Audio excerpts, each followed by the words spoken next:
শোনা যাচ্ছে, ওকে ঠিক আছে, ডান। তো আমরা অনেক সময় বিভিন্ন ধরনের মানে ছোটোবেলায় হ্যাবিট নিয়ে বড় হই। মানে ছোটোবেলায় অনেক জিনিস করি আমরা, যেটা আমরা অনেকে ভালোবাসি, তো সেটা মা বাবাও আমরা প্রশ্রয় দেয়। তো এইরকম ছোটো ছোটো জিনিসগুলো কখনো কখনো মানে নেগেটিভ সাইডে চলে যায়, মানে যেটা কখনো আমরা ভাবতে পারি না। তো যেরকম কি হয়, আমরা বাচ্চা, all clear, okay thank you. তো আমরা যখন মানে ছোটোবেলায় অনেক কিছু আমরা ভাবি বা করি, তো এরকমই একটা বাড়িতে দেখুন, যে গল্পটা বলেছে আমার খুব কাছাকাছি থাকে, টালিগঞ্জ এরিয়া। তো বৌদি আমাকে নামটা বলতে বারণ করছে, কারণ ওনার মেয়ের ব্যাপারটা, তো সেই জন্য আমি নামটা বলছি না। কিন্তু ঘটনাটা উনি মানে আমাকে কিছুদিন আগে ফোন করে বলেছিলেন যে এটা কিন্তু আমার সঙ্গে ঘটেছিল, আমার মেয়ের সঙ্গে। তো এই বৌদি বেসিক্যালি একজন প্রফেসর, সায়েন্সের প্রফেসর।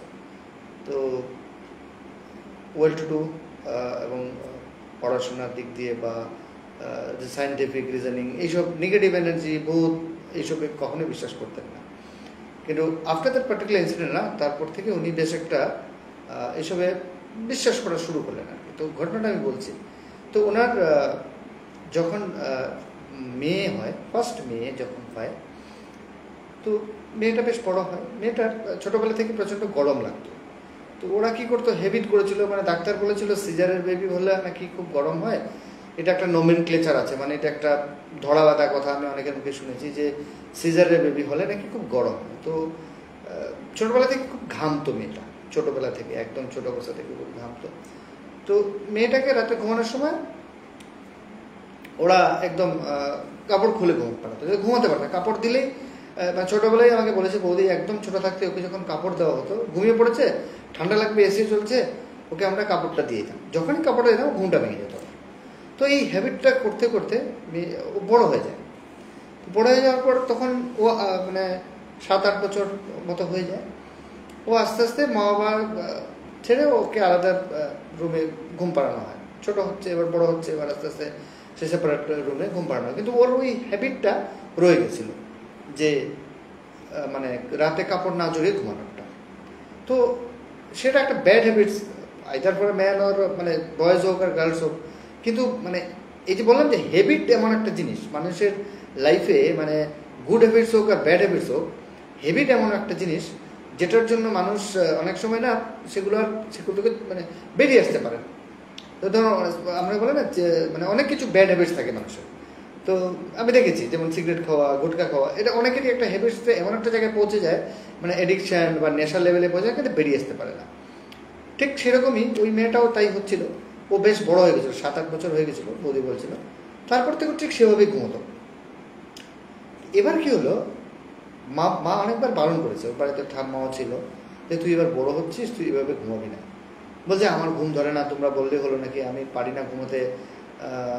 এটা বলছে তুই বড় হচ্ছিস, ঠিক নয়, তো 7-8 বছর হয়ে গেলো, এবার তুই ঠিক আছে একা ঘুমাচ্ছিস, তবু এইভাবে ঘুমাবি না। তো ও শুনতো না কেন, ঘুম আসতো না, আমার ভালো লাগছে না, আমি এভাবেই ঘুমাবো। আজকালকার বাচ্চারা যা হয়, একটু জেদি হয়, মা বাবা অতটা বেশি ই করতো না। কিছুদিন পর থেকে, মানে ওই 7-8 বছর পর থেকে এবার ওর মেয়েটা আস্তে আস্তে অনেক কিছু মানে প্রবলেম ফেস করা শুরু করলো মেয়েটা। তো প্রবলেমগুলো কীরকম আমি বলছি, রাতে যখন ঘুমোতো, সকালবেলা উঠে স্কুল টুল যাবে, ধরো 8-9-এ পড়ে, 8-এ পড়ে না, 8 বছর বয়স, সরি 8-এ পড়ে না, 8 বছর বয়স বলেছিল। তো স্কুলে যাবে, সকালবেলা মা উঠে দেখে মানে ওর পুরো শরীরে কেউ যেন চিড়ে দিয়েছে, এবং চিড়েটা এমনভাবে যেমন নখ দিয়ে যদি কেউ আছড়ে দেয় না, ঠিক সেরকম। তো 1-2 দিন মা লক্ষ্য করেছে যে, বলছে তুই এরকম করে রাতের বেলা মানে স্কুলে কি বাচ্চাদের সঙ্গে মারামারি করিস নাকি, এরকম কেন হলো? বলছে হ্যাঁ, বাচ্চাদের সঙ্গে তো একটু মারামারি হয়, ছোটো মানে ওই 2-1টা ছেলে আছে ভীষণ বদমাস, আমার সঙ্গে খুব ঝগড়াঝাটি করে, মারামারি করে, ওদের সঙ্গে আমি একটু ডিসুম করি, তাই ডিসুম করলে এরকম হবে, এরকম চিড়ে দেওয়ার মতো বেশ বড় বলছে কোথায়? বলে না, তোর পিঠে আমি দেখতে পাচ্ছি। বলে না না, এমনিতে এগুলো কিছু না। তো এরকম করতে করতে অনেক দিন হলো, মানে ব্যাপারটা অনেক দিন থেকে হচ্ছে, আজকে হচ্ছে তার না, অনেক দিন থেকেই হচ্ছে। তো আলটিমেটলি কি হলো যে একটু ব্যাপারটা প্রথমে একটু হালকাভাবেই নিচ্ছিল বৌদি, মানে যে গল্পটা বলেছে আমাকে। তারপর ওনার হাজব্যান্ডকেও বললো, জানো ওই ওর নামটা বলছি, পামি। ও পামি রাতে সকালবেলা যখন ঘুম থেকে উঠে ম্যাক্সিমাম সময় দেখি ওর মানে শরীরটা কীরকম একটা একটু চেরা চেরা ভাব, মানে শরীরটাতে ঠিক কেউ যেন আঁচড়ে দিয়েছে মনে হচ্ছে। বোধহয় ঘরে বোধহয় কোনো পোকা টোকা ঢুকে, ভালো করে একটু খেয়াল রাখতে হবে। ওরা ভালো করে রুম টুম পরিষ্কার করে দিয়ে ওকে বললো যে তুই ইয়ে করিস না, এই তুই ভালো করে কাপড় টাপড় জড়িয়ে ঘুমা, কাপড় টাপড় পরে ঘুমা, এইভাবে ঘুমাসটা দেখ কী অবস্থা হচ্ছে। এই কী বলছে, না না ওইসব কিছু না স্কুলে। এরকম করতে করতে স্কুলটা বন্ধ হয়ে যায়, সামার ভ্যাকেশন এসে যায় স্কুলে সামার ভ্যাকেশন এসে বাড়িতে ছিল। এবার ওর মা লক্ষ্য করছে প্রতিদিনই এটা হচ্ছে। এবার তো স্কুল বন্ধ, এতদিন ধরে নিচ্ছিল স্কুলে মারামারি করছিল বাচ্চা, 7-8 বছরের 8-9 বছরের বাচ্চা মারামারি করতে পারে, চিড়ে গেছিল। এবার তো স্কুল বন্ধ, তাহলে কেন চিড়ছে? এবং চিড়ার দাগগুলো ফ্রেশ, মানে পুরোনোটা যেমন একটু শুকিয়ে যাচ্ছে, দাগটা হালকা হালকা উঠে যাচ্ছে, কিন্তু নতুনগুলো তো পুরো ড্রাই, মানে স্পষ্ট বোঝা যাচ্ছে। শুধু পিঠে নয়, সামনে ঘাড়ের এই সাইডগুলোতে সব জায়গায় হচ্ছে। এরা এবার ভাবলো, দেখুন এরা তো প্রফেসর, এরা তো ওইসব নেগেটিভ চিন্তা করবে না। এরা কি করলো, একটা ভালো স্কিন স্পেশালিস্টের কাছে গেল। স্কিন স্পেশালিস্ট বললো, হ্যাঁ অনেক সময় বিভিন্ন ধরনের অ্যালার্জি হয় ঘুমানোর থেকে, আপনারা একটা ভালো স্মুথ বেডশিট বা বেড কাভার দিয়ে দেবেন যাতে ওর এরকম ব্যাপারগুলো জিনিস না হয়। তো ঠিক আছে, কোনো ব্যাপার না, করে দেবো। সব কিছু পাল্টালো, অনেক মলম টলম লাগালো, কিছুতেই কিছু হচ্ছে না। ওই জিনিসগুলো রিপিট হচ্ছে এবং ওটা মাঝে মাঝে ডিপ হয়ে যাচ্ছে এবং মানে অনেকটা রক্তও বেরিয়ে যাচ্ছে, এতটাই হচ্ছে। তো ওকে বারবার জিজ্ঞেস, তুই কি ঘুমের মধ্যে কিছু ইচিং টিচিং হয় তোর? তুই কি রাতে কিছু করেছিস, মানে কোনো পেন্সিল বা কোনো চিরুনি টাইপের জিনিস দিয়ে তুই এরকম ইচিং করিস? বলে না। বলো তুই কাজ কর, তুই আজকে আমার সঙ্গে 2 দিন ঘুমা, তুই একা ঘুমানোর দরকার নেই, কিছু একটা প্রবলেম তো আছে। তো ও মার সঙ্গে ঘুমিয়েছে, বাবা আলাদা ঘুমিয়েছে। মার সঙ্গে যে 2 দিন ঘুমোলো, ওর মতো করে যেরকম ঘুমায় প্রতিদিন সে ওই ঘুমিয়েছে। ঘুম থেকে উঠে দেখছে কিচ্ছু নেই, সব ঠিক আছে। মা ভাবলো তাহলে বোধহয় ঘুমানোর বিছানাটার মধ্যে কিছু একটা প্রবলেম আছে। বেড কাভার বেডশিট সব কিছু পাল্টে দিয়ে ফ্রেশ করে একটা নতুন কিনে দিল। এবার আবার ঘুমিয়েছে একা। তার পরের দিন আবার সেম, যে মেয়েটার বডিটা পুরো পরিষ্কার ছিল, সেই মেয়েটার ওই শরীরে আবার সেই চেরা দাগগুলো শুরু হয়ে গেল। এবার ওরা একটু টেনশনে পড়ে গেলো। ইন দ্য মিন টাইম ওদের বাড়িতে একটা নতুন কাজের মহিলা এসছে। সেই কাজের মহিলা থাকে আমাদের কবরডাঙ্গা বলে একটা জায়গা আছে সেখানে, নেপালগঞ্জ, সেখানে আমার মনে হয় অমৃতা খুব ভালো করে জানবে। অমৃতার বাড়ি আর আমার বাড়িতে যেহেতু কাছাকাছি, ওইখান থেকে ম্যাক্সিমাম কাজের লোকগুলো আসে আমাদের এই দিক থেকে, মানে যারা ডেইলি মেডস থাকে না, যারা ডেইলি মেড সার্ভিস, ওদের থেকে প্রচুর আসে। নেপালগঞ্জ কবরডাঙ্গা ওই সাইড থেকে প্রচুর আসে। ওরা সাইকেলে করে চলে আসে, ওদের বাস ট্রেন পিছনে প্রচুর, আমার বাড়িতেও আসে একজন। তো ওই সাইডটা থেকে একজন ভদ্রমহিলা ওদের বাড়িতে কাজ করতে এসছে নতুন। তো এসে দেখে যে এরকম একটা কি অবস্থা, মেয়েটাও বেশ বড় হয়ে গেছে, ওরাও কিছু করতে পারছে না, আর ঘুমাতেও পারছে না, আর মানে ও কাপড় রাখতেও পারে না, আর রাতে ঘুমালে এরকমই হয়। তখন ওই কাজের মহিলাটা দেখে বললো, একে তো ভূতে চিড়ছে। এসব শুনে বৌদি খুব খেপে গেল। ও সায়েন্সের প্রফেসর, 90 এই জমানায় বলছে আবার ভূতে চিড়ছে। বলছে কী সব আজে বাজে কথা বলছো মাসি, এগুলো আবার হয় নাকি আজকাল? বলে তুমি বিশ্বাস করো না, তুমি আমার কথা বিশ্বাস করো, ওর কিন্তু ভূতে চিড়ছে। বলছে দেখ এসব আমি মানি না। বলে তুমি দেখে নিও, ওকে জিজ্ঞেস করো রাতের বেলা। তো এবার না ও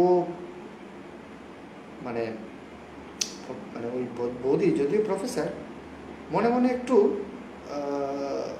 মনে হলো যে হতে পারে কিছু একটা, কারণ আমি এত ডাক্তার দেখলাম, এত কিছু দেখলাম, তো সেই মানে আচর দেওয়ার মতো চেষ্টা যাচ্ছে না। এবং নৌকে দিয়ে, মানে এটা স্পষ্ট বোঝা যাচ্ছে যে নৌকে দিয়ে চিড়ে দিচ্ছে।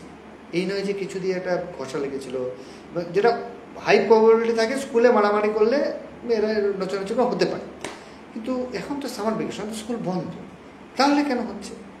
এই জায়গাটাও খুব মানে বুঝে উঠতে পারছে না। যাই হোক, এবার মেয়েটা একদিন রাতের বেলা খুব জোরে কান্না করে চিৎকার দিয়ে উঠেছে। উঠে দেখছে মা বাবা দৌড়ে উঠেছে। বলছে দেখছি কী হলো, দেখছি এবার মানে প্রতিদিন যেটা দেখে হালকা হালকা, ও এতটাই ডিপ হয়েছে যে রক্ত বেরোচ্ছে, মানে হালকা রক্ত বেরিয়েছে।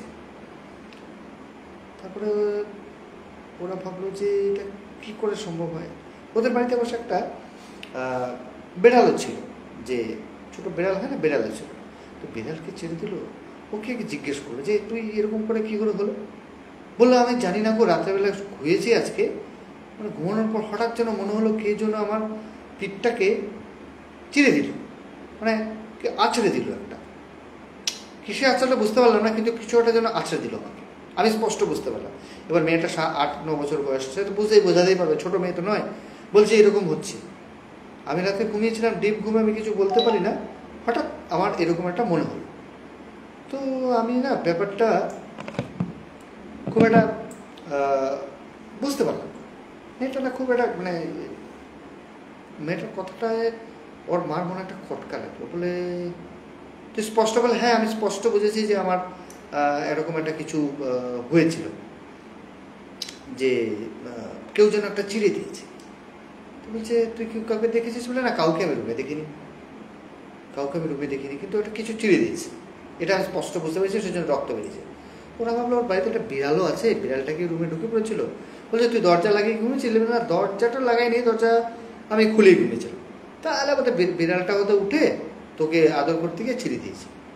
বলো হতে পারে, হাই প্রবাবিলিটি এটাই। বিড়াল অনেক সময় নখ দিয়ে এরকম করে, কোনো ধারালো জিনিস যদি কাপড় টাপড় হয়, বিড়াল নখ দিয়ে খুব আছড়ে দেয়, এটা আমরা অনেকেই জানি। তো বিড়ালও আছড়ে দিতে পারে, এটা হতে পারে। ওরা নেগেটিভ সেন্স বা নেগেটিভ এনার্জি বোধ বা এইসব কিছু চিন্তা করছেই না। যদিও ওই কাজের মাসিটা বলেছিল যে এটা ভূতে আচর দিচ্ছে, ওরা বিশ্বাসই করছে না। কিন্তু মেয়েটার ওই বাজে হ্যাবিটটা হলো কি, মেয়েটা খালি গায়ে ঘুমায়। এবার ওর এই হ্যাবিটটা ছাড়তে পারছে না। তো যাকে এবার ওই যে হ্যাবিট যেটা হয়ে যায় সেটা তো পাল্টানো যায় না। তারপরে কি হলো, ও এবার বললো ঠিক আছে তাহলে একদিন কাজ কর, তো ভালো করে দরজাটা বন্ধ করে ঘুমা। এবার পরের দিনও দরজা বন্ধ করে ঘুমিয়েছে, ওষুধ টষুধ লাগিয়ে দিয়েছে, ঘুমিয়েছে। পরের দিন সকালবেলা উঠে সে মাঝরাতে এরকম চিৎকার। এবার ওর মুখটাতে ভয়ঙ্করভাবে চিড়ে দিয়েছে, মানে মুখটা মানে একদম মানে কেউ নখ দিয়ে যদি চিড়ে দেয় না, ঠিক সেরকম পুরো চিড়ে দিয়ে, ছোটো বাচ্চা করে। এবার হসমরকে দৌড়ে উঠে এবার খুব জোরে কান্নাকাটি করে মেয়েটা পেরিয়েছে। এবার দেখছে, মা দেখছে ওর এতদিন পিঠে ঘাড়ে ছিল, আজকে মুখে করেছে।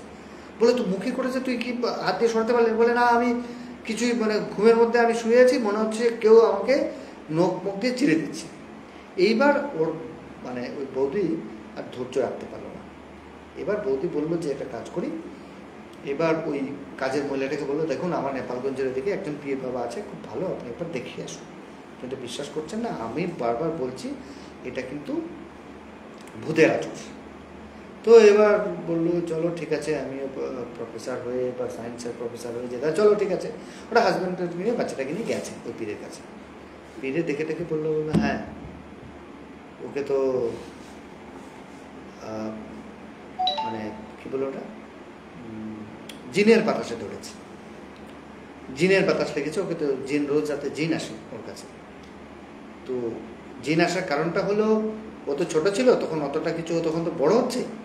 এবার ও যেহেতু খালি গায়ে ঘুমায়, ওর শরীরের প্রতি জিনের অ্যাট্রাকশনটা বাড়ছে, সেই জন্য ও এভাবে ওকে চিড়ে দিচ্ছে। মানে ওর ফার্স্ট্রেশনটা, ওর রাগটা এভাবে অ্যাটাক করছে। তো সেটার জন্য ওর মাঝে মাঝে রেগে গিয়ে চিড়ে দিচ্ছে।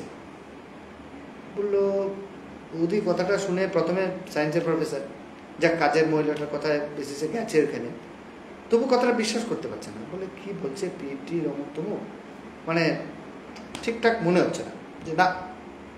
তবুও ঠিক আছে মেনে নিল। বললো এবার তাহলে করণীয়টা কী? এবার কোথাও গেলে আমরা প্রথমে মানে যদি কেউ যদি কোনো সলিউশন আসে তখন আমরা জিজ্ঞেস করি না যে এবার করণীয়টা কী করবো আমরা। তো বলছে যে দেখো করার বিশেষ কিছু নেই, এখানে আমি একটা জিনিস দিয়ে দেব, সেটা রুমে রাখতে হবে, আর পারলে ওকে একা ঘুমোতে না দেওয়া, পারলে ওকে একা ঘুমোতে না দেওয়া, ওকে সেটা বলা আছে। বলো ঠিক আছে। আর সবচেয়ে বড় জিনিস যেটা, ওকে খালি গায়ে ঘুমোতে দেবেন না। ওর এবার বড় হয়েছে, আর খালি গায়ে ঘুমানোটা ঠিক নয় ওর, কিন্তু খালি গায়ে ঘুমানোর জন্যই ওই কী বলে জিনটা ওকে ধরেছে, মানে জিনটা ওর মানে ইংরেজিতে অ্যাডিকশানে পড়ে গেছে, সেটা আটকাতে হবে। তো যাকে জোর জবরদস্তি করে ওকে জামা টামা পরিয়ে ওকে ঘুম পাড়ানো হলো, এই করতে করতে আস্তে আস্তে ওকে প্রথমে একা, প্রথমে মার সঙ্গে ঘুম পাড়াতো, করতে করতে ও একা, এবার একা পরে ঘুমানো শুরু করলো। তারপর থেকে ওই জিনিসটা পুরো মিটে যায়। পরে বৌদি এসে আমাকে বললো যে দেখ, তুই তো মানে বিভিন্ন জায়গায় ভূতের গল্প বলিস বা বিশ্বাস করি, তোমাকে শুনেছি, তুই দেখেছিসও। আমি জানিস তো সায়েন্সের প্রফেসর, ছোটোবেলার থেকে সায়েন্সের বাইরে কিছু চিন্তাই করতাম না। কিন্তু দেখ, আমি এত বড় বড় ডাক্তার দেখালাম, এত ভালো ভালো স্কিন স্পেশালিস্ট দেখালাম, তুইও একটা সাজেস্ট করলি, সেটাও দেখিয়েছি, কিন্তু কোনো কিছুতেই কিছু কাজ হলো না। আলটিমেটলি কাজ হলো ওই ভদ্রলোক ভদ্রমিলের যে আমাদের কাজের পাশে মাসিটা, সেই পীরের কাছে গেলাম, সেটাতে কাজ হলো। তো দেখো, আমি বলছি তবুও ধরে নিলাম যদি নাও হয় ওই কিছুতে, তবুও তো কিছু একটা হয়েছে। এবার আমি বললাম এখন কী করবো? বললাম এখন ওই নাম হলো পামি একাই ঘুমায়, কিন্তু এবার ও আমরা দরজা খুলে রাখি, একা দরজা বন্ধ করতে দিই না, এবং আমরা মাঝে মাঝে নোটিস করি ও কী করে রাতে আবার জামা খুলে ঘুমায় কিনা, না ওর জামা টামা পরেই ঘুমায়। এবার সেই মানে ওরও ভয় ঢুকে গেছে এবং সেই কিছুটা হয় না। তো আলটিমেটলি ও বললো, আমার বৌদিটা বললো লাস্টে, বৌদি যে বললো যে দেখো, আমাদের ছোট ছোট কিছু হ্যাবিট, আমরা অনেক সময় আদর করে বাচ্চাদের অনেক কিছু প্রশ্রয় দিই, আমরাও সেভাবে ওকে গরম লাগেছে যারা বাচ্চা ছোটোবেলা থেকেই চল কাপড় টাপড় এমনি ঘুমা এমনি করতে করতে এবার বড়ো হয়ে গিয়েও সেই হ্যাবিটটা রয়ে গেছিলো, এবং সেটার পরিণাম ওকে 6-7 মাস ভুগতে হলো। এবং এতটাই খারাপ অবস্থা হয়েছিল ওর, মানে মুখে পিঠে তাকানো যেত না। এখন তো ঠিক আছে, তাহলে চলো ঠিক আছে। এখন তো কোনো, এই ঘটনাটা অনেক আগে, তখন ও মেয়েটা প্রায় হায়ার সেকেন্ডারি দেবে, অনেক বড় হয়ে গেছে। তো আমি জিজ্ঞেস করছিলাম, এখন বলে না, এখন আর সেরকম কিছু নেই। তো এই মানে যেটা বলার ছিল যে কোন সময় কোথায় মানে কোনভাবে নেগেটিভ এনার্জি আপনাদের মানে আমাদেরকে অ্যাটাক করতে পারে, বা আমাদের কাছাকাছি চলে আসতে পারে, বা আমাদের সংস্পর্শে আসতে পারে, আমরা ভাবতেও পারি না ছোট ছোট জিনিস থেকে। সেটাই হলো একটা কথা। যাই হোক, আমার সেকেন্ড গল্পটা আসি খুব তাড়াতাড়ি, কটা বাজলো, 11টা 6 হয়ে গেছে। আচ্ছা, সেটা হলো আজকে যেটা নিয়ে আমি পোস্ট দিয়েছিলাম। আমাদের প্রত্যেকের বাড়িতেই পোষা কুকুর থাকে, অনেকের বাড়িতে থাকে, আমার বাড়িতে নেই, কারণ আমি কিন্তু প্রচণ্ড ভয় পাই। আমার মানে কুকুর দেখলেই প্রচণ্ড ভয় লাগে। যদিও কুকুর আমার পাশে খুব আসে, আমি যেখানে থাকি সব রাতের বেলা আমি দরজা খুললেই ওরা 4-5টা চলে আসে খাবারের জন্য। দিনের বেলাও নেজ নাড়ে আমার পাশে বসে থাকে, কিন্তু আমার না একটু ভয় লাগে। এই মানে আমি আবার ধরিও না, মানে কুকুরের আবার বলা হয় ঠিকঠাক জায়গায়, মানে যদি মানে ওই আদর করতে গিয়ে যদি ঠিকঠাক না হয় আবার কামড় দিতে পারে, সেই জন্য আমি দূর থেকেই বাবা ঠিক আছে। আমার আবার কুকুর ভীষণ ভয় লাগে। তো কুকুর আমাকে মানে আমার ভয় লাগে ঠিকই, কিন্তু কুকুর দেখেছি আমার পাশে এসে বসে থাকে, আমাকে নিয়ে যায়, আমার বেশ ভালো। কিন্তু আমি আমার কুকুরকে ভীষণ ভয় পাই, আমি একটু দূরে দূরে, মানে আদর মানে কি, আমি ক্লোজে যাই, খুব বেশি একটা ক্লোজে, সেফ ডিস্টেন্সে থেকে চলে আসি। আমার আবার কি ভীষণ ভয়। অনেকে খুব ভালোবাসে, সবার বাড়িতে আজকাল পেট থাকে, এটা একটা আবার অনেকটা ফ্যাশনও হয়ে দাঁড়িয়েছে, দেখে আনছি। মানে পেট রাখাটা একটা ফ্যাশনও হয়ে দাঁড়িয়েছে। আমি আজকাল ম্যাক্সিমামই আমি দেখি মলে, গাড়িতে, অনেক জায়গায় যেখানে নিয়ে না গেলেও হয়। ধরুন মলে, বাড়িতে তো নিশ্চয়ই কেউ না কেউ আছে, বা ক্র্যাচও আছে, সেখানেও লোক কুকুর একটা নিয়ে মলের মধ্যে ঘুরে বেড়াচ্ছে। ঠিক আছে, কুকুরকেও ঘোরানো দরকার, সেটা অন্য জায়গায় ঘুরে যাবে, মলের মধ্যে এটা ফ্যাশন হয়ে দাঁড়িয়েছে। আবার কেউ কেউ আছে সত্যি কুকুরকে খুব ভালোবাসে, দে লাভ মোর দেন দে দেয়ার চিলড্রেন। তো আমি এটাও দেখেছি। তো সেরকমই আমার এক দিদির বাড়িতে, ওই ওরা নেতাজি নগর থাকে, দিদি প্লাস বন্ধুর মতো, দিদির বাড়িতে একটা কুকুর ছিল। ওদের দুটো কুকুর। প্রথম যে কুকুরটা, সেটার নাম ছিল জিকো। জিকো ওদের প্রথম কুকুর, এবং পরে আরেকটা কুকুর আনে ওরা। তো যে প্রথম জিনিস বা প্রথম সন্তান হোক যাই হোক, মায়াটা খুব বেশি হয়। তো ও জিকো খুব একদম ছোটোবেলা থেকে ওদের খুব মানে কাছের ছিল। ওরা মানে মানে সবসময় ওরা ওকে বিছানার মধ্যে ঘুম পাড়ানো, একদম নিজের সন্তানের থেকেও বেশি আদর করেছে, যেহেতু এটা প্রথম। তারপরে আরেকটা আনে জিকো যাতে খেলাধুলা করতে পারে, ওরা একসঙ্গে থাকতে পারে, ওরা আরেকটা কুকুর আনে। দুটো কুকুরের মাঝখানে মোটামুটি ধরে নাও বছর দেড়েকের ডিফারেন্স ছিল। তো এই কিছুদিন আগে হঠাৎ জিকো মানে ওদের এই সবচেয়ে ফেভারিট কুকুরটা 2-3 দিনের একটা কি অসুখ হয়, কি ইনফেকশন হয়, মারা যায়। ওরা স্যালাইন থেকে শুরু করে অক্সিজেন থেকে শুরু করে সব কিছু ওরা দেয়। তারপরে ওরা সব কিছু দেওয়ার পর বাঁচাতে পারেনি আসলে। মানে এত মানে ওদের ফেভারিট ছিল কুকুরটা, দেখতে খুব সুন্দর, আমাকে ছবি টবি পাঠাতো যে আজকে এটা করেছে, আজকে ওটা করেছে। কিন্তু ওরা কুকুরটাকে নিয়ে নিজের মতোই থাকতো, ওই আননেসারি ওই যে মানুষ দেখানোর মতো এইদিকে ওইদিকে ছোটা নিয়ে যাওয়া, এই করা, এগুলো ছিল না। ওরা কুকুরটাকে ভালোবাসতো, কুকুরের জন্য একটা লোক রেখেছিল, এবং কুকুরটা বাড়িতে যখন থাকতো একটা লোক থাকতো সবসময়, ওরা কোথাও গেলে সেভাবে কুকুরটাকে মেনটেন করতো। এই নয় যে কুকুর একটা রেখেছি শুধু মানুষ দেখানোর জন্য, এইদিকে নিয়ে যাচ্ছি ওইদিকে নিয়ে যাচ্ছি, অদরকারে ঘুরতে নিয়ে যাচ্ছি, এইগুলো কিন্তু খুব খারাপ। হ্যাঁ, মানে কুকুরের ঘোরার দরকার আছে, কিন্তু মানুষ দেখানোর জন্য ওই মলে বা বিয়ে বাড়িতে, আমি দেখেছি বিয়ে বাড়িতে অনেকে নিয়ে যায়, কোনো পার্টি দেখেছে ওখানে একটা কুকুরটা নিয়ে যাচ্ছে, মানে এটা কোনো মানে হয়। যাকে ওটা ডিসিশন, এটা হলো দেখানো, এটা কিন্তু ডগ লাভার না, এটা হলো দেখানো যে আমার একটা পেট আছে দেখো, এই ব্যাপার। এগুলো হলো একটা অন্য ধরনের জিনিস, যাকে এটা বলে ডিসকাশনের জায়গা নেই সেটা। তো ওরা সত্যিকার অর্থে কুকুরটা খুব ভালোবাসতো, নিজের সন্তানের থেকেও বেশি ভালোবাসতো। মানে মানে যা যা দরকার সব ওরা করতো কুকুরটা। সার্টেনলি 3 দিনের ডিফারেন্সে কুকুরটা মারা যায়, in spite of best treatment, best doctor, oxygen, saline সব কিছু দেওয়া সত্ত্বেও মারা যায়। মানে কমপ্লিটলি ডিপ্রেসড হয়ে যায় ওরা 3-4 দিন। মানে আলটিমেটলি ওরা এতটাই ডিপ্রেসড হয়ে যায় যে মানে বলার বাইরে। এবং ওরা কবরটাঙ্গার একটা জায়গায় একটা জমি কিনে ওকে কবর দেয়, এবং সেইখানে ওর নাম টাম লিখে করে দেয়, এতটা ভালোবাসে যায় কি এইটুকুই করে। তো বাড়িতে সবাই ডিপ্রেস। আরেকটা কুকুর যে ছিল সেই কুকুরটাও ঝিমিয়ে পড়ে, যারা ওর সঙ্গে খেলতো করতো, সেই কুকুরটা ওই কুকুর জিকো মারা যাওয়ার পর থেকে খুব ঝিমিয়ে পড়ে ওরা মানে বেশ কষ্ট হয়ে ওদের ঝিমিয়ে পড়াটা। তো এইভাবে মানে থাকার পর ওদের আর মানে ভালো লাগে, চলছে। কিন্তু ওই আমার বন্ধুটা বলছিল যে জানিস আমরা লাস্ট 1 মাস থেকে জিকোর একটা ফিলিং আমরা বাড়িতে পাচ্ছি। প্রত্যেকটা কুকুরের গায়ে একটা গন্ধ থাকে, আমাদের মানুষের শরীরে যেন একটা বডি অর্ডার যেটা বলে না, প্রত্যেকের একটা আলাদা আলাদা বডি অর্ডার থাকে। মানে আপনি যতই পারফিউম বডি স্প্রে ইউজ করুন না কারণ আপনার নিজস্ব একটা বডি অর্ডার থাকবে, সেটা থেকে আমরা বুঝতে পারি যে এ এসছে, সে এসছে বা ও এসছে, এটা বুঝতে পারি, ফিলিং যেটা হয়। ওরকম প্রত্যেকটা কুকুরের গায়ে একটা গন্ধ থাকে। বলছে জিকোর গায়ে যে গন্ধটা, জিকো যে রুমটাতে থাকতো, জিকো তো আমাদের সঙ্গে থাকতো, আমরা সবসময় পেতাম, সবসময় ওর একটা স্মেল আমরা ওর আমাদের রুমে আমরা সবসময় পেতাম যে জিকো, মনে হতো জিকো এসছে, জিকো এসছে। ওরা বারবার বলতে জিকো এসছে, কিন্তু জিকো তো নেই, কিন্তু স্মেলটা ওদের গায়ে সবসময় শুনতে পেত ওরা যে জিকো এসছে।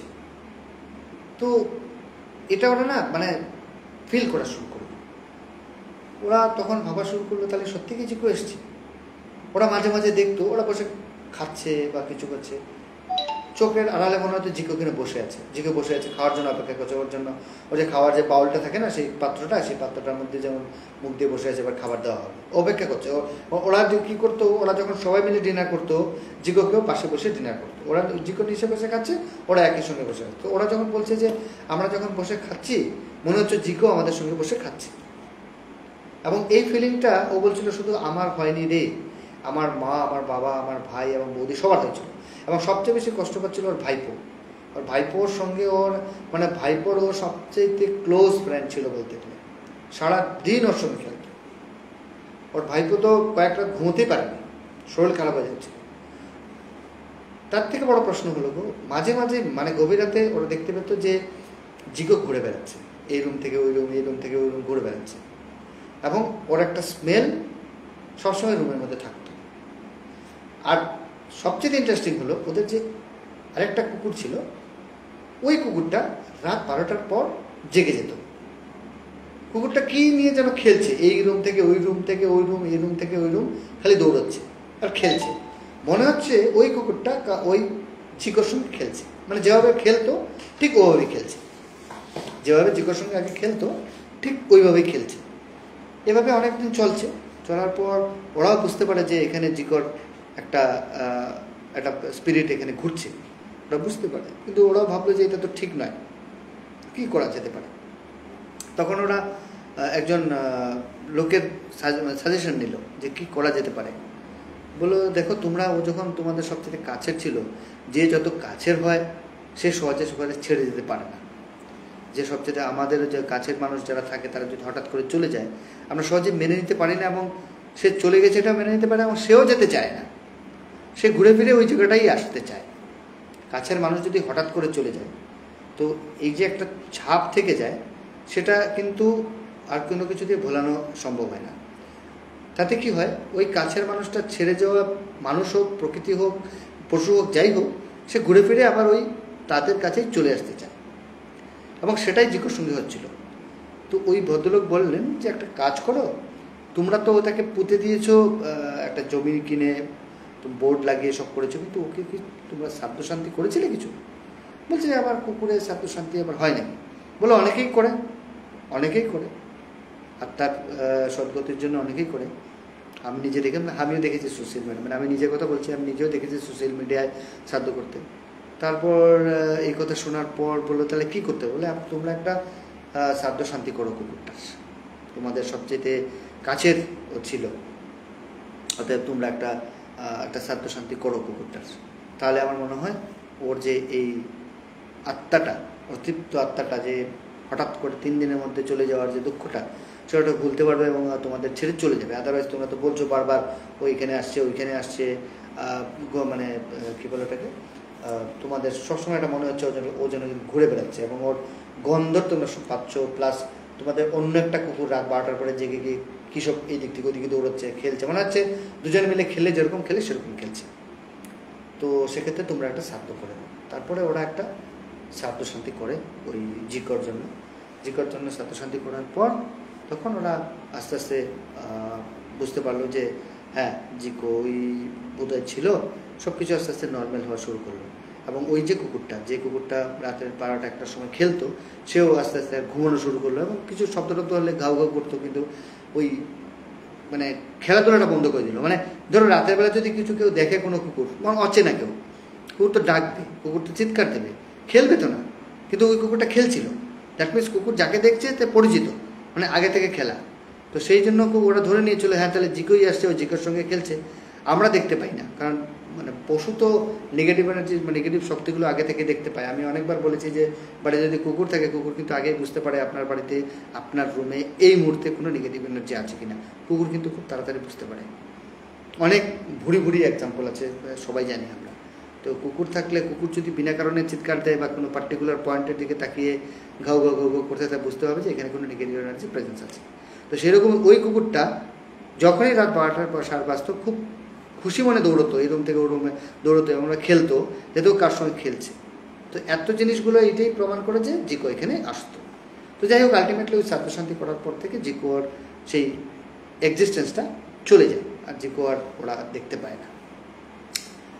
এই হলো সেই গল্পটা যেটা আমার বলার ছিল। তো যাই হোক, 11:17 হয়ে গেল। আরেকটা বলি, বেশি রাত করবো না, আমারও কাল অফিস টফিস আছে। আর একটু আগে শুরু হলে ভালোই হতো। আর ঠিক আছে, আবার পরে বলবো, কোনো অসুবিধা নেই। এটা হলো একটা গল্প যেটা একজন আমাকে বলেছেন। উনি থাকেন, যে বলেছে সে বলেছে হলো শর্মিষ্ঠা, আর ও আরেকজনের কাছ থেকে শুনেছে, সেটা আমাকে শেয়ার করেছে। তো ঘটনা কি হয়, একটা বাড়িতে নতুন হাজব্যান্ড ওয়াইফ ভাড়া যায়, ভাড়া যায় আমরা। তো ভাড়া যাওয়ার পর থেকে চাকরির সূত্রে, বিয়ে হয়, বিয়ে হওয়ার পর চাকরির সূত্রে একটা সরকারি চাকরিতে একটা ইন্টেরিয়র জায়গায় ওদের ট্রান্সফার হয়ে যায়। তো সেখানে একটা ভাড়া বাড়ি ওরা মানে থাকে ছোটো টাউনের মধ্যে, সে ভাড়া বাড়িতে ওরা ঢুকে পড়ে। তো ভাড়া বাড়িতে ঢুকে পড়ার পর থেকেই ভাড়া বাড়িটা খালি ছিল।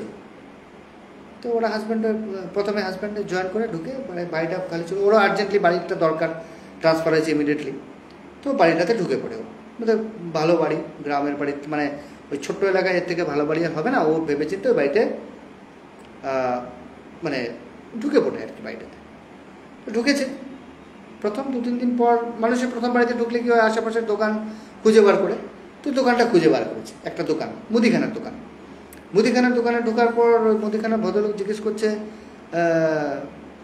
আপনি এই পাড়ায় নতুন দেখছি, আপনি কি ভাড়া এসছেন? বলে হ্যাঁ আমি ভাড়া এসেছি, আমি ওই সরকারি ওই ডিভিশনে কাজ করি, আমার ট্রান্সফার হয়েছে, আমি এখানে এসেছি। তো কোথায় আছেন? বলে ওই বাড়িটাতে। তো লোকটা একটু ওর তোকে খুব এরকম কিউরিওসিটির দিকে দেখে বললো, ওই বাড়িটাতে? আচ্ছা কতদিন ধরে আসছেন? বলে এই 2-3 দিন হলো আমরা আছি। বলে আপনি একা? হ্যাঁ আমি একাই আছি, আমার স্ত্রী আসবে। বললো ঠিক আছে থাকুন, কোনো অসুবিধা নেই। কিন্তু ওই ভদ্রলোকের কথা একটু মনে হলো যে কিছু একটা গড়বড় আছে, গড়বড় হয়েছে কিছু একটা। তো অতটা কিছু পাত্তা দেয়নি, চলে গেছে। তারপরে একদিন কি হলো, ওর স্ত্রীও চলে আসে, ওরা দুজনেই থাকছে। বরের মানে মার হঠাৎ করে ওর যেখানে অরিজিনাল বাড়ি হলো ডায়মন্ড হারবার, সেখানে চলে যেতে হয়। মার শরীর খারাপ হয়েছে বলে দেখাশোনা করার জন্য মাকে হসপিটালাইজ করতে হবে। এবার বউ ওই বাড়িটাতে একা থেকে যায়। এবার বউ বাড়িতে যখন একা থেকে যায়, বউ একদিন ওই মুদিখানার দোকানে বাজার করতে যায়, মানে জিনিসপত্র কিনতে যায়। তো মুদিখানার দোকানে যখন জিনিসপত্র কিনতে যায়, তখন মুদিখানার স্ত্রী ওই দোকানে বসেছিলেন ওই সময়, মালিকটা না বসে। বলছে আপনি পাড়ায় নতুন দেখছি, আপনি কোথায় এসেছেন, কার বাড়িতে? বলে আমরা এখানে ভাড়া থাকি, আমার হাজব্যান্ড ওই সরকারের ওই ডিপার্টমেন্টে কাজ করে, ট্রান্সফার এখানে এসেছে। তো আপনার কোন বাড়িতে ভাড়া থাকেন? বলে ওই বাড়িতে। এবারে বলছেন আর ওই ভূতের বাড়ি, এটা বলে বলছে। বলছে কি বলছে? না কিছু না বলছে, না কিছু না ঠিক আছে আপনি ওটা নিয়ে চলে যান। হয় না, মুখ ফসকে বলছে এটা কি বললেন আপনি? বললো হ্যাঁ না কিছু না আপনি কিছু মনে করবেন না। তো কথাটা কানে ঢুকেছে, ওই ওনার স্ত্রীর কথাটা কানে ঢুকেছে। বললো ভূতের বাড়ি। কথাটা কানে ঢুকায় একটু ঘাবড়ে গেল। না ভূতের বাড়ি না, বলে ভৌতিক বাড়ি, সরি। বলছে কি বললেন ঘটনাটা, কি ব্যাপার? হ্যাঁ। এবার রাতের বেলা যখন ওই ভদ্রমহিলা ঘুমিয়েছেন, ওনার স্ত্রী ঘুমিয়েছেন, প্রথম 2 দিন ঠিক আছে। 3 দিনের দিন হঠাৎ উনি ফিল করছেন ঘরের মধ্যে কিছু পোড়া গন্ধ শুনতে পাচ্ছেন, পোড়া গন্ধ, একটা বিচ্ছিরি রকম গন্ধ। তো উনি প্রথম দিন থেকেও উঠে দেখলেন কি গ্যাস ট্যাস কিছু চালিয়েছিলেন কিনা, ভুলে ভালে খোলা রয়ে গেছিল কিনা দেখে আসেন। উনি সেভাবে গেছেন, গ্যাস ট্যাস দেখেন যে না গ্যাস তো জ্বালানো আছে, মানে কিছু নেই, সব ঠিকঠাক আছে। তবুও একটা গন্ধ একটা আসছে বারবার, একটা পোড়া গন্ধ বারবার আসছে। তো পোড়া গন্ধটা বেশ নাকে লাগছে। ও রিয়েলাইজ করতে পারছে না গন্ধটা কিসের, কিন্তু গন্ধটা কিন্তু বিচ্ছিরি ধরে গন্ধ। তো এরকম 2-3 দিন যায়। ও মানে বড়োর সঙ্গে আলোচনা করছে, বলে তুমি তো চলে গেলে, আমি না রাতের বেলা ঘুমাতে পারছি না, কিন্তু একটা বিচ্ছিরি ধরনের গন্ধ আসে রাতের বেলা, এবং গন্ধটা কিসের রিয়েলাইজ করতে পারি না, কিন্তু গন্ধটা একটা পোড়া গন্ধ, কিন্তু প্রচণ্ড মতো বাজে গন্ধ। তো এবার বৌদি মানে ওই ভদ্রমহিলা আছেন, ঠিক আছে চলছে। তারপরে হঠাৎ ফিল করছেন যে পোড়া গন্ধটা তো আসছেই আসছে, তার পাশাপাশি একটা যেমন মানে মানুষ ঝলসে গেলে বা পুড়ে গেলে একটা যে বিভৎস রূপ হয় না, বিভৎস একটা চেহারা হয়, সেই চেহারা একটা কি যেন রুমের মধ্যে হাঁটাচলা করছে। এবার বৌদি খুব মানে ওই মানে হ্যাঁ মানে ওনার স্ত্রী খুব ঘাবড়ে গেলেন যে এটা আমি কি দেখলাম, একটা পোড়া মানুষ একটা পোড়া একটা কীরকম একটা মানে একটা আকৃতি যেমন ঘুরে গেল আমার সামনে দিয়ে, মানে এতটা পাত্তা দেয়নি, ঠিক আছে, কিন্তু গন্ধটা ঠিকই পাচ্ছে। 3 নম্বর দিন যখন এরকম হয় তখনও ঠিক সেই গন্ধটা পাচ্ছে। এইবারও সেম একটা মনে হলো একটা মানে জ্বলন্ত মানে শরীর ছোটাছুটি করছে, মানে কিছু না ছুটছে। এবার একটা ভয় লাগে। প্রথম ভাবে ছিল যে স্বপ্ন দেখেছে কিছু একটা হবে এরকম হঠাৎ, কিন্তু তারপর দিনে সেম জিনিসটা রিপিট হয়, ভয় লাগা শুরু হলো। এবার উনি বোর্ডকে ফোন করলে, তুমি তাড়াতাড়ি এসো, আমি একা থাকতে পারছি না, ভীষণ অসুবিধা হচ্ছে, আমার ভয়ঙ্কর ভয় লাগছে।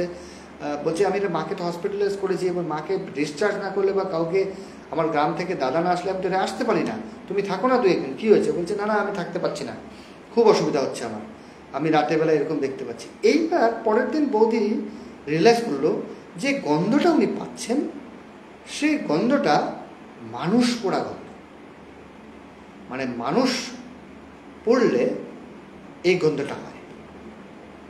এটা এতদিনে উনি রিয়েলাইজ করলেন না, এই কয়েকদিনে বুঝতে পারছেন না গন্ধটা কিসের। এবার মানুষ পোড়া গন্ধ কিন্তু এখন তো কলকাতাতে বা ম্যাক্সিমাম কি হয়েছে, ইলেকট্রনিক চুল্লি হয়ে গেছে।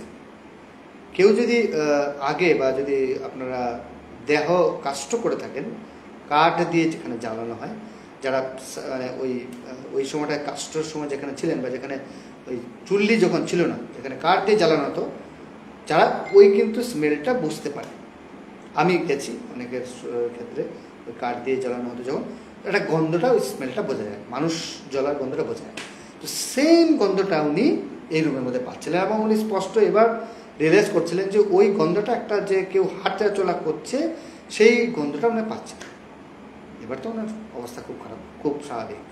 উনি দৌড়ে দৌড়ে গেলেন সেই ওই লোকটার কাছে, গিয়ে দেখলেন ওনার স্ত্রী নেই। উনি এবার মুদিখানার দোকানে উনি বলছেন আপনার স্ত্রীর সঙ্গে আমার কথা আছে। বলে কেন, কী হয়েছে? বলে না আমার কথা আছে, আপনি আমাকে স্ত্রীর, বলে আমার বাড়ি তো একটু দূরে, ঠিক আছে আমি একজন লোক পাঠিয়ে দিচ্ছি, আপনি চলে যান।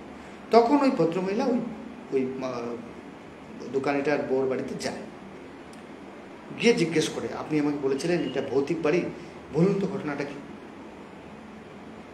বলে আপনি কি ফিল করেছেন, আপনি কিছু মানে ইয়ে করেছেন, ধরতে পেরেছেন বা কিছু ফিল করেছেন?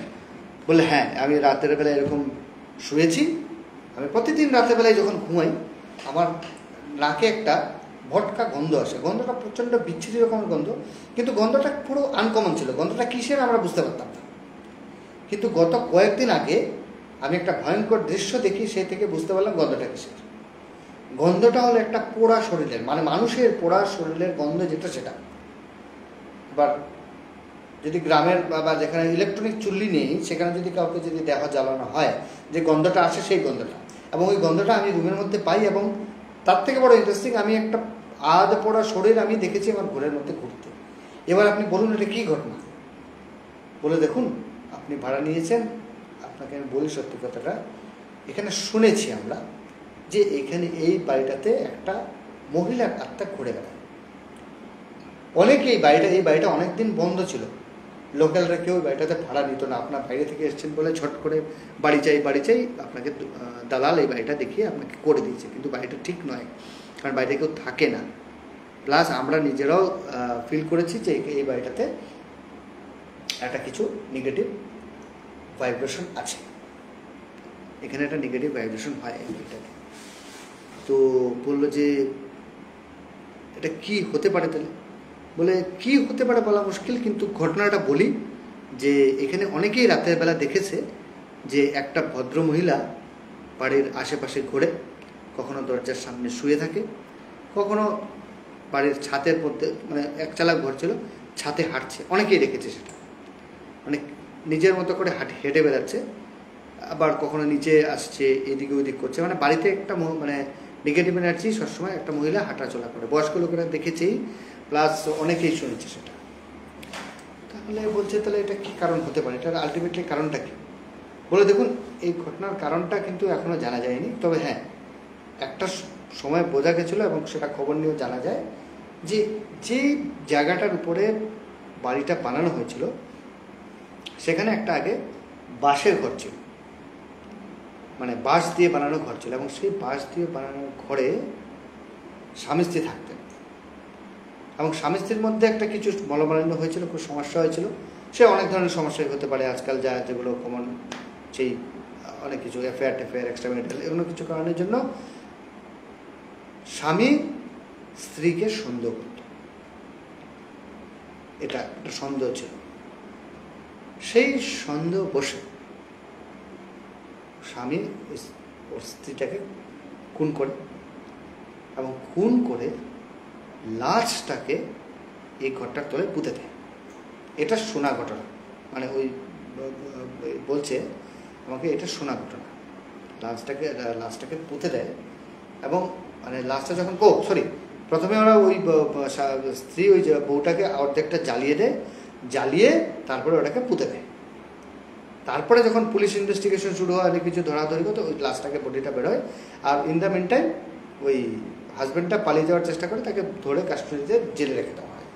তারপর থেকে এই বাড়িটা বন্ধ ছিল, এবং এই বাড়িতে কেউ ভাড়া থাকলে থাকতে পারতো না। এবং যারা আশেপাশের লোকেরা অনেকেই রাতেবেলা দেখেছে যে একজন মহিলা এখানে ঘুরে বেড়ায়, থাকে, কান্নাকাটি করে, ছাদে হাঁটাহাঁটি করে, এটা অনেকেই দেখেছে।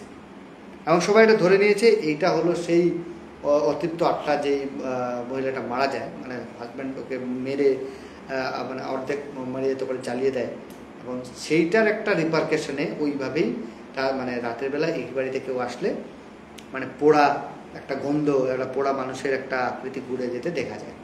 সেটা একটা ঘটনা ছিল, যেটা ও বলেছে যে এরকম ঘটনা কিন্তু হয়, বিশ্বাস করো না হলে এরকম ঘটনা কিন্তু হয়। তারপর থেকে এবার ওরা অনেক কিছু করে ভুলে যায়, কিন্তু এইরকম জিনিসগুলো অনেক ঘটে যায়।